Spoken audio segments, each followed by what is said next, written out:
Alright, little update on the big block truck. Had an issue at the firewall with these valve covers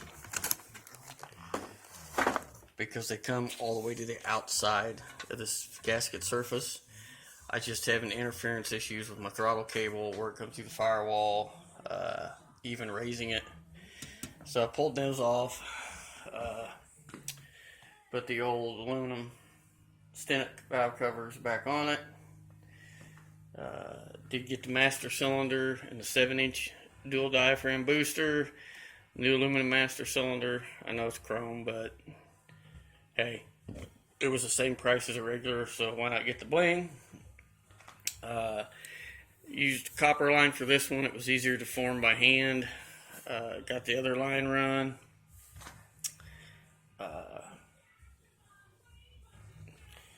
Got my catch can mounted. I'm just doing that. This motor's brand new. There's no blow by or nothing in it.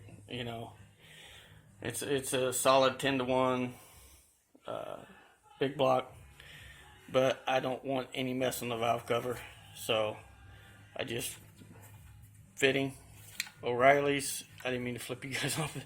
A fitting from O'Reilly's, some hose, a little Moroso, cheap Moroso catch can, and in business. Yeah, I know it sticks above the hood, but it's gonna be there for temporary. Ordered the carburetor, got it done, coming. That's the coil I'm gonna run for now.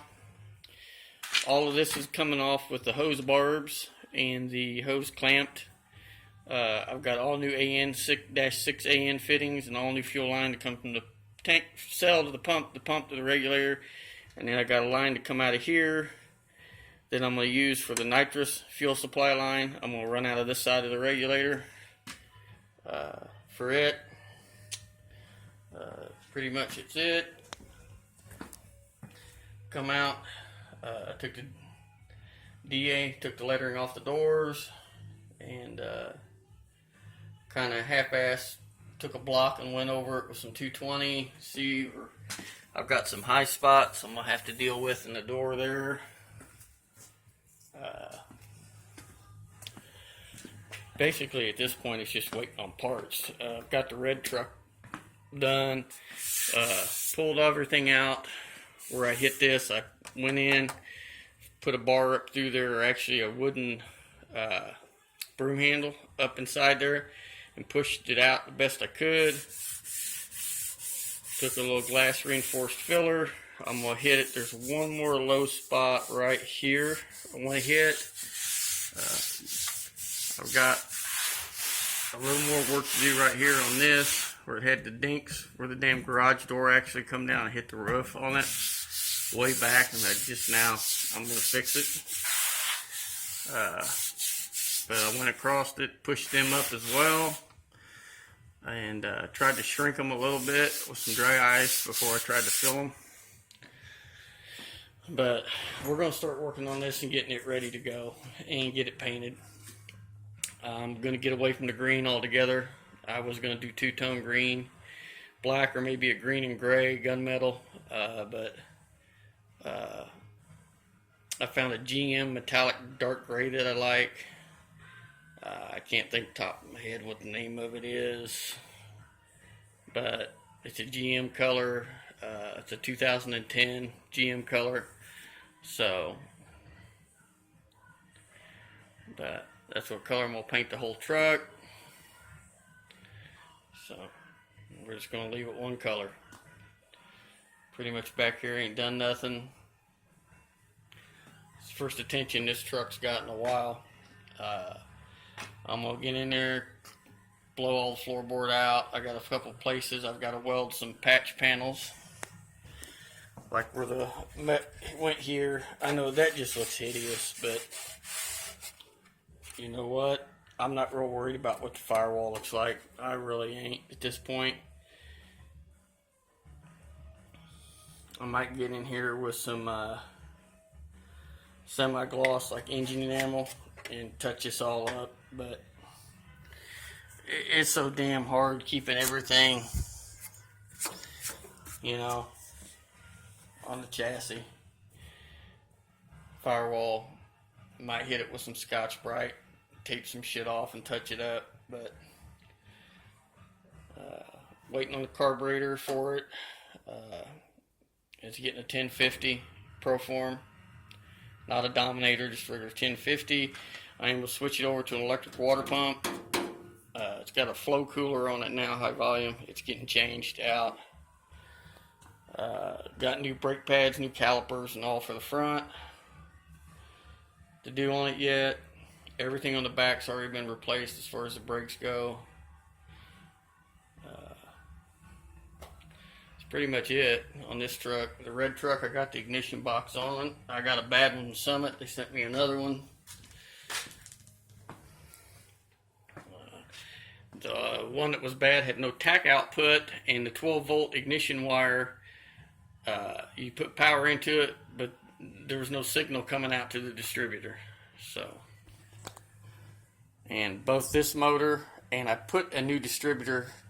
It had an 8360 MSD in that small block, and I put an 85-551 back in it, which is the same distributor that's in this one.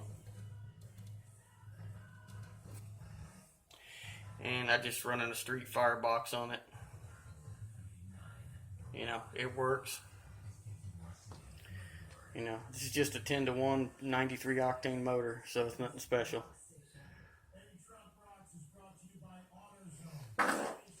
So, just had a lot of machine work done to it. A lot of work done to the heads. So, people say what they want, but I like the 820 casting heads. As far as the best flowing big block GM production head, the 820 to me is the best. You can have your 049s, you can have your 781s. I'll keep my 820s all day long. 113 cc's.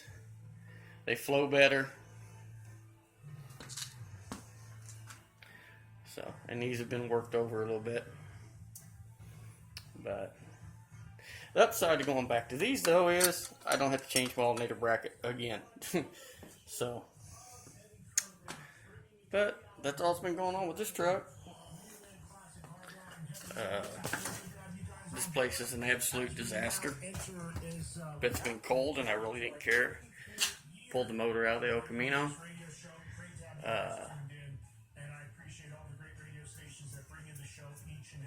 Supposed to mend forged bottom end. It's all cast. It's all brand new, but it's all cast. So it's going to get rebuilt. I don't care if it's only got 500 miles on it. I'm turning it all apart. We're going to go back with forged crank, forged pistons, forged rods. I'll keep the intake that's on it. It's going in the wife's El Camino, so it's just going to go back 9.5, 10-to-1 motor. I'm going to put a thumper cam in it, so she's got some thump-to-rump. Put it in there, throw a 750 on it that I've got, double pumper, and let it have it. Hook the air and everything up on it, and get it done. See if we can see anything up in there. You can see, that's all cast. Look at that shit. And I don't like that plastic shit on the oil pump drive shaft. You need the metal sleeve, not the plastic cheapo crap. But, yeah.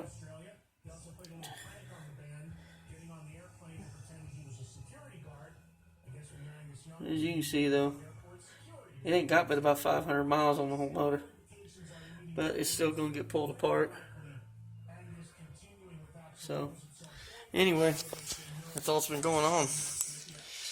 So, like I said, I don't make videos very often. I'll get you guys a video of the red truck running, maybe some burnouts and stuff now that I got the ignition straightened out on it. And rebuilt the 850 that was on it. It just wasn't right. Took it out, and accelerator pumps were mismatched. It jets Had two different size jets in the front. Power valve was blowed out, so I went clear through it and rebuilt it. And the sad thing was, it was a brand new carburetor, and the guy just didn't know what he was doing. He kept trying to screw with it and didn't know what he was doing. But I got it all right. Like I said, the new distributor in it, new ignition box on it, timed, done, tuned, road tested, mother approved. So, but yeah, next thing is get this one going and get my son's friend's little brother to come over here and pay him to clean everything up again. So there's my two nitrous bottles over there. Yes, they mismatch. They're both the same size. They both work. They're going to get new valves, and they're going in that green truck. So 2 stages, 150 on each stage.